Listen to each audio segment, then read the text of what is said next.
Hemos hablado, ¿no es cierto?, de que el tercer puerto sería la vuelta del puerto al mismo lugar en el cual había sido fundado, o sea, Yuquerí.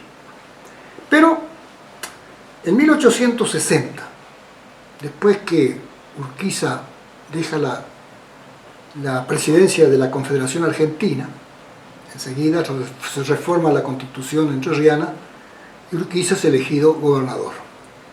Los vecinos y comerciantes elevan un petitorio. ¿A quién se lo elevan? A López Jordán, Ricardo López Jordán, que era en ese momento ministro de Urquiza. No es atendida el petitorio, ellos querían la traslación definitiva del puerto frente a la ciudad. No es atendida porque, claro, todavía están en guerra Buenos Aires y la Confederación. Tal es así que en 1861 ocurre la batalla de Pavón, donde las fuerzas de Urquiza aparentemente son derrotadas por Mitre.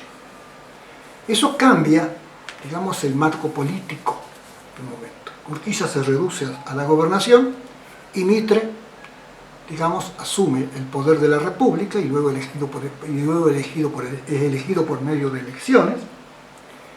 Y en consecuencia, el problema del puerto de Concordia, desde ese momento, vuelve a surgir a la palestra. Está en boga. El mismo gobierno de Entre Ríos, el mismo Urquiza, va a lograr que el gobierno de la nación atienda los ruegos del vecindario y comerciantes suscritos en aquel petitorio. Y por eso es que en 1863 el Ministerio de Transporte de la Nación va a enviar una sumaca al puerto de Concordia, que llega acá a Concordia, se entrevista con las autoridades, le dan la mejor atención. Esa sumaca viene a cumplir el objetivo, y el objetivo es destruir el inconveniente del corralito.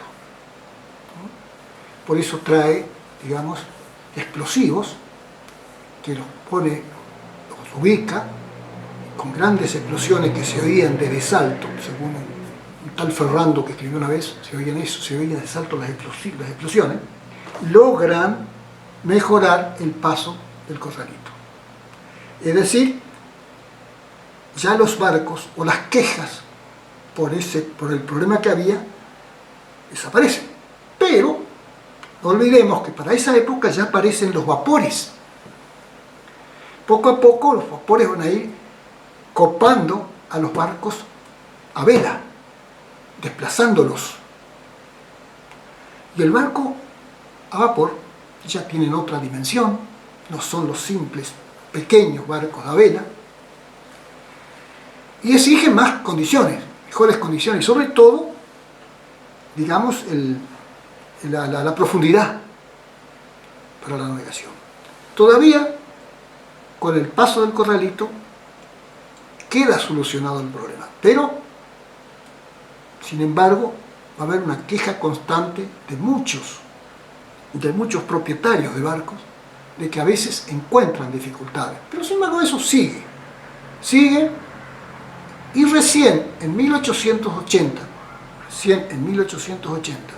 es decir, mientras tanto, una vez cumplido el cometido de la sumaca, San Juan Bautista así se llamaba, el puerto empieza otra vez a funcionar en el mismo lugar del arroyo Mansores o arroyo del Saladero, es decir, vuelve al lugar.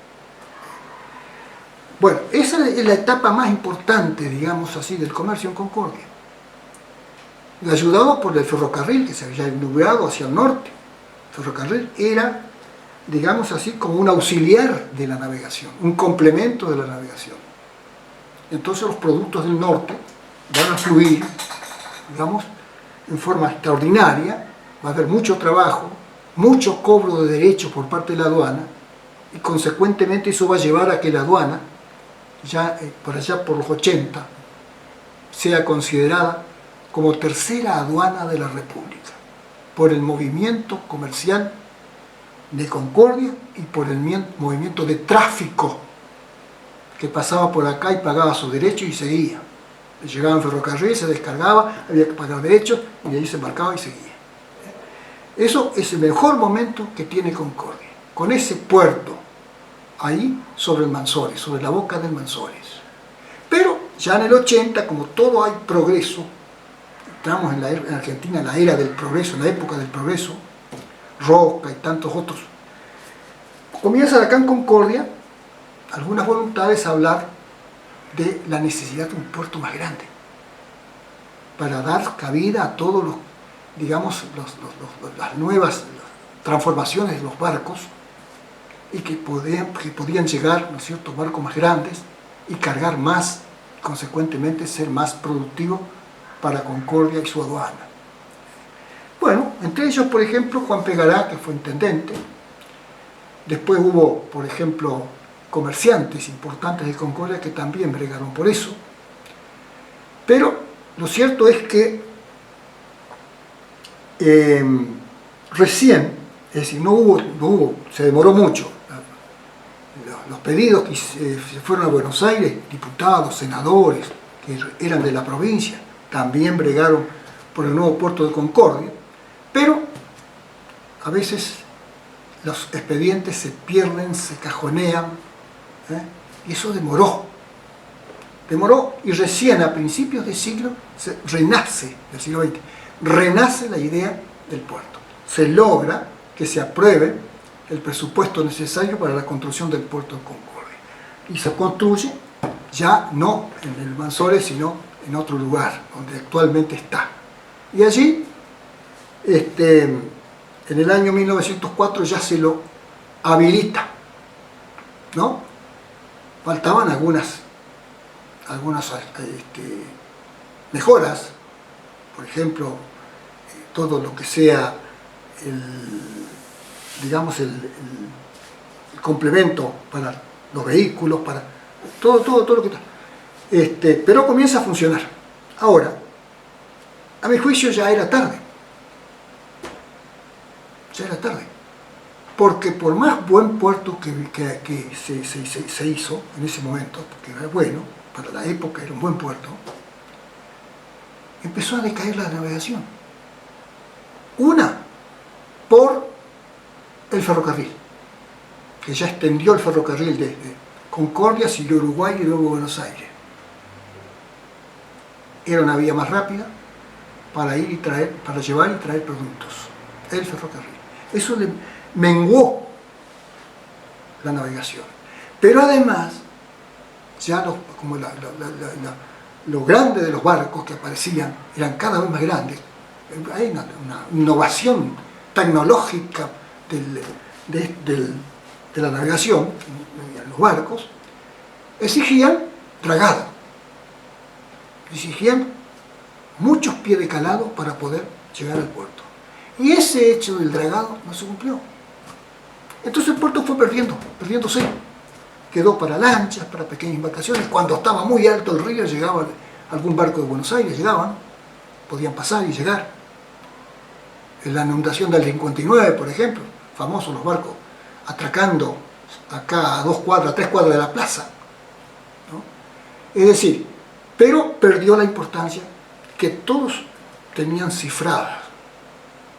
Siempre después nació una esperanza nueva. Cuando se firmó el tratado argentino-uruguayo de 1946 para construir el Salto Grande, la represa del Salto Grande, allí se dispuso entre los beneficios que daría la represa, además de la irrigación, el agua, etcétera, etcétera, estaba la de construir, ¿no es cierto?, o hacer posible la navegación hasta Montecaseros.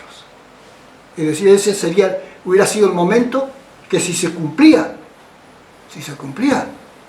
Concordia, el puerto de Concordia se hubiese revitalizado y estaría funcionando, ¿no es cierto?, hasta el presente y quizás mejorado en su estructura para dar cabida a esa navegación que iba a ser fluida.